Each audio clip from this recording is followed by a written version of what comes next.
గౌరవనీయులు ప్రసాద్ కుమార్ గారు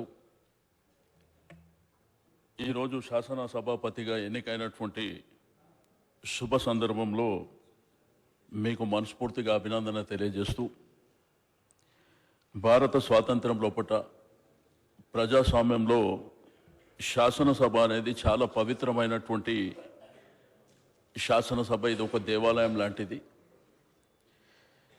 మీరు కూడా స్వతహాగా మరి పేద వర్గాల నుంచి పెద్ద కుటుంబం, 8 మంది అక్కచెల్లెళ్ళు, అందులో మీరు, మరి ఇది కూడా మీ కుటుంబం లాంటిదే.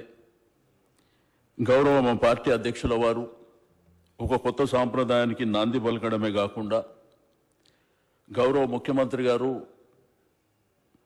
మిమ్మల్ని ఎన్నిక చేస్తున్నటువంటి శుభ సందర్భంలో మరి పార్టీ అధ్యక్షుల వారు, లెజిస్లేచర్ అఫైర్స్ మినిస్టర్ గారు సంప్రదించినటువంటి శుభ సందర్భంలో యునానిమస్గా మీరు ఎలక్ట్ అయ్యి ఈ యొక్క సభా సాంప్రదాయాన్ని పెంపొందించే విధంగా ఈ రోజు నుంచి మీకు పార్టీలకు సంబంధం లేదు కాబట్టి అందరి శాసనసభ్యుల హక్కులని, ఎందుకంటే ప్రజలు ఎన్నో ఆకాంక్షలు మమ్మల్ని ప్రతినిధులుగా పంపించినప్పుడు శాసనసభలో మా పట్ల మాకున్నటువంటి అంశాల పట్ల మాట్లాడతారనేటువంటి ఆలోచన, వారి యొక్క సమస్యలకు పరిష్కారం దొరుకుతుంది ఈ శాసనసభలో అనే విధంగా మరి మన డెమోక్రసీలో ఉంటుంది. కాబట్టి మీకు నేను మనస్ఫూర్తిగా అభినందన తెలియజేస్తూ మా పార్టీ పక్షాన మీకు సంపూర్ణమైనటువంటి సహకారం ఉండడమే కాకుండా మరి ఈరోజు ముఖ్యమంత్రి గారు ప్రవేశపెట్టినటువంటి